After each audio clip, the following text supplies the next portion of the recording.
तो कल ही जम्मू में वजीर दाखिला साहब ने प्रेस कॉन्फ्रेंस के दौरान दूध का दूध और पानी का पानी कर दिया।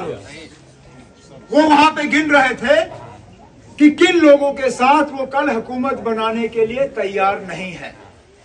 उनमें कई सारी ऐसी पार्टियां हैं जिनका जिक्र ही नहीं हुआ। मतलब ये कि कल को अगर खुदा ना खास्ता उनको मौका मिला, वो इन लोगों के साथ हाथ मिलाएंगे, जिनमें मेरे खिलाफ जो यहां आजाद उम्मीदवार खड़े हैं वो भी शामिल हैं, जिनमें ये अपनी पार्टी, उनका भी जिक्र वजीर दाखिला साहब ने नहीं किया। अपने पीपल्स कॉन्फ्रेंस, उस पर भी वजीर दाखिला साहब खामोश। यहां तक कि जो मैं शायद सोच रहा था कि कम से कम और कोई नहीं तो इंजीनियर रशीद साहब की पार्टी का भी जिक्र वजीर दाखिला साहब करेंगे, उस पार्टी पे भी वजीर दाखिला साहब खामोश रहे। मतलब ये कि कल को अगर बीजेपी चाहे तो उनके साथ भी हाथ मिला के जो है हुकूमत बनाएंगे। उस बात पे फिर मेरे दिमाग में फिर वो कीड़ा जो है घुसना शुरू हुआ जिसका मैंने कल जिक्र किया था। खुदारा मुझे आप समझाएं, ये जेल से लोग मेरे पीछे इलेक्शन लड़ने के लिए क्यों पड़ जाते हैं? आखिर कुछ तो है इसमें। ये बात गौर करने लायक है, क्योंकि जब पहली बार बारामूला में हुआ मैंने इसको गलत नहीं समझा। मैंने सोचा ये आदमी वहीं का है, इसने वहां पार्लियामेंट इलेक्शन पहले भी लड़ा है, चलिए फिर लड़ने की तमन्ना रखता है, शायद उसी जज्बात में ये कागज भर रहा है। अब जब नतीजे निकले मैंने सोचा अल्लाह ताला को मेरी जीत मंजूर नहीं थी, किस्मत उसकी ठीक थी, मेरी किस्मत खराब थी, और मैंने इसके बारे में फिर गौर किया नहीं। लेकिन जब ये असेंबली के इलेक्शन आए, खबर आनी शुरू हुई कि जिस आदमी के कागज वहां जैनपुरा शुपैया में नामंजूर हुए वो यहां आएगा।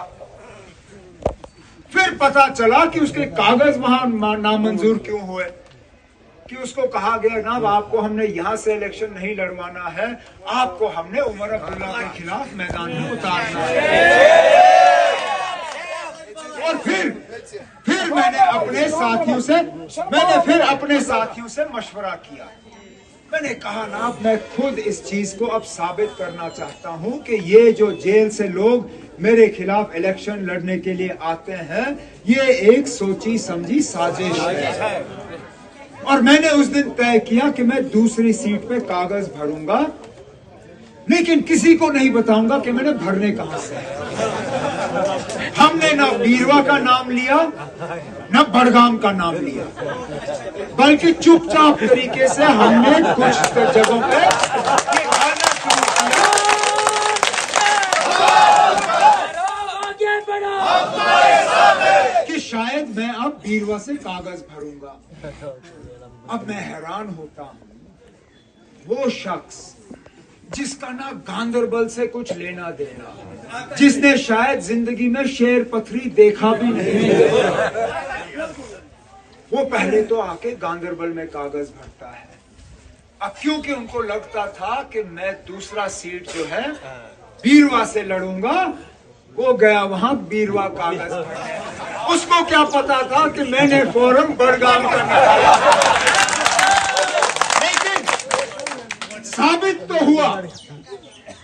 साबित हुआ कि ये लोग किसी और मकसद से मैदान में नहीं उतरे हैं। इनको उतारा गया है, और उतारा गया है सिर्फ एक शख्स को निशाना बनाने के लिए, वो मैं आपका जो नामजद उम्मीदवार नेशनल कॉन्फ्रेंस की तरफ से गांदरबल से इलेक्शन लड़ रहा है, सिर्फ और सिर्फ मरकज की साजिश के तहत मुझे हराने के लिए इन लोगों को मैदान में जो है इस्तेमाल किया जा रहा है। क्यों? क्योंकि हम जब बात करते हैं तो आपके जज्बातों की तर्जुमानी करते हैं।